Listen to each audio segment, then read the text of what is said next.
But the architect Richard Gage has an answer for that. It's possible, although this is mere speculation, that the explosives could have been planted prior to each floor being remodeled, or during such remodeling, or even during the initial erection of the building. So when would that be? What sort of dates would you get into for that? The building was built in the 80s. Really?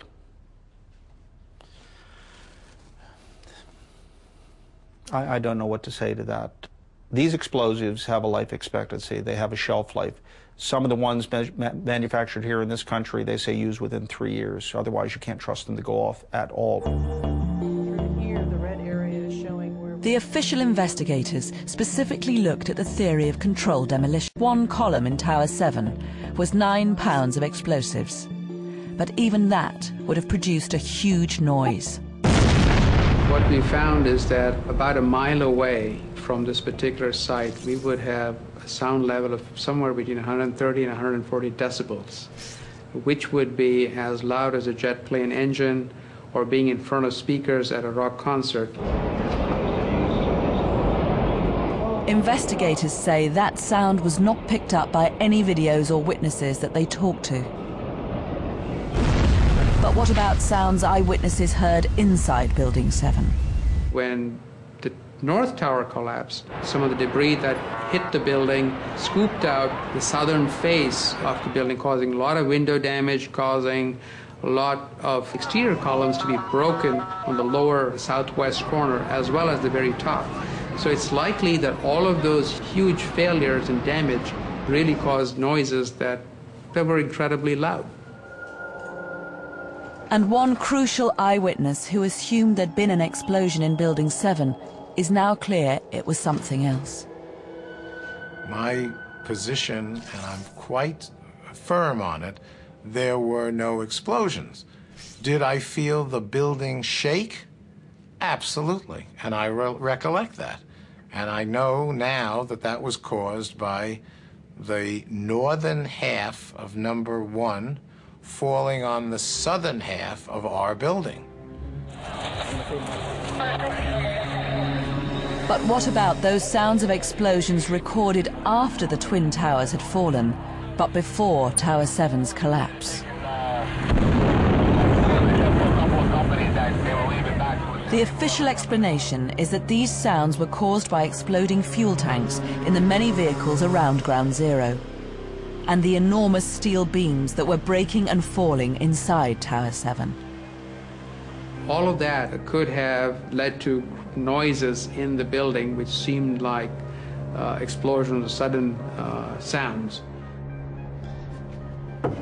When you're dealing with charges this size, the amount of air that is displaced will break windows easily. Mark Loiseau was at Ground Zero 3 days after 9/11 to help organize the removal of debris. He also advised the official investigation on what a real controlled demolition would be like. There were a lot of broken windows there, mainly from impact of debris, but I didn't see windows broken on the backs of buildings, only where debris falling from the towers struck it. But come around the backside, no. Windows weren't broken there. They were shielded from debris falling. If explosives of the magnitude necessary to cut the columns in a big building were detonated, the windows all the way around would have been shattered. No way around it. And they would leave behind some unmistakable signs of explosives. In a structure that is taken down with explosives, you would find these tubes. You would very likely find the upper portion of this cap where the delay element is. Every inch of the site was picked over by hundreds of people. No one reported any signs of explosives.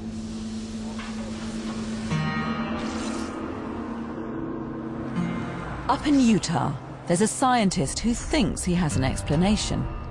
Stephen Jones's theory was not looked at by the official investigators. They only looked at conventional demolition. Professor Jones thinks he's found evidence of an unconventional demolition in the dust that he's analyzed from the World Trade Center.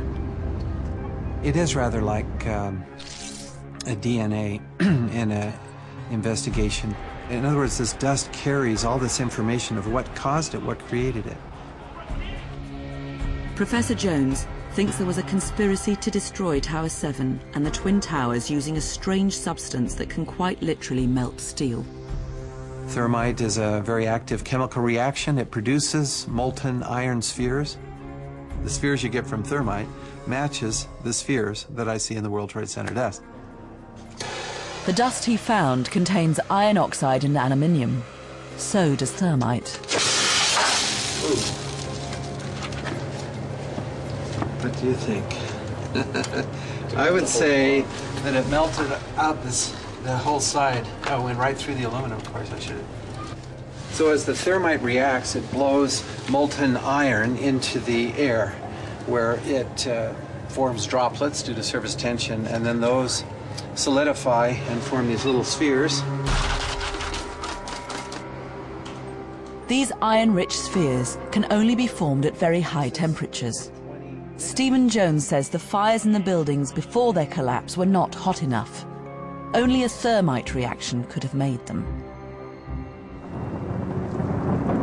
But official investigators say these spheres could have been formed in the fires in the rubble after the collapse of the buildings.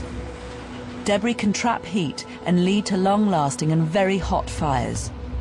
They also say that the ingredients found in thermite are not unusual. Iron oxide and aluminum are very common materials. They are used extensively in buildings. So the fact that aluminum and iron combine together in a chemical reaction under heat is not at all surprising. Stephen Jones is undaunted. He thinks these red chips in the dust could be evidence of unreacted thermite. It's not an opinion shared by the official investigation. We feel very strongly that there was no credible hypothesis associated with thermite or thermite. I saw thermite once in high school. It was very impressive, but I've never seen anyone use a material which melts steel for demolition purposes. I don't see how you could possibly get all of the columns to melt through at the same time. On the internet, there are references to secret formulations of thermite that have special properties. You can cut with thermite without a large explosion. You see? In other words, for thermite, you can formulate it to burn rapidly or slowly. The key is nanothermite. Why won't people deal with super thermite? It's like they don't want to see it, I guess. I don't know, but it does exist. We have reports of it in a sol gel form. It's very explosive. The sol gel can be formed and shaped. I suppose you can keep saying, but what if, and you could go to Fantasyland and make up whatever you wanted. It's just not real. It's not real. The materials and the technologies just aren't there. If they were, I'd know. Mark Loiseau is not unbiased due to his very wealthy clientele. He also works for the federal government. He can't come out and say this is a controlled demolition if he doesn't want to lose many of his top clients. Is Mark Loiseau part of a conspiracy? Or is it that anyone who contradicts the alternative theories is condemned as part of a cover-up? But they say that you did work at Ground Zero, which you did, and you've got the absolute perfect credentials for a government-paid demolition expert, and of course you're going to say, I didn't do it, but you've absolutely fit the bill. I'd make a great terrorist, I suppose. Unfortunately, I don't have those inclinations. Since 9/11, other people have gone much further. Mark Loiseau and his company have been the subject of a hate campaign and even accused of mass murder. I'm disturbed by 9/11. I'm disturbed by all of this. But I think there are ways to handle it and ways that you don't handle it, and you certainly don't terrorize people like the good folks that work here and family members.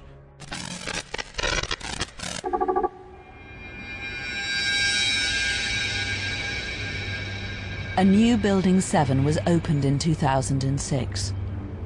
It's thinner but taller than the previous one. Over the last 7 years, the work on clearing and rebuilding Ground Zero has continued. And new evidence has emerged which supports the official explanation that fire brought Tower 7 down. This is some of the only footage of the south face of the building, and it shows the whole side engulfed in...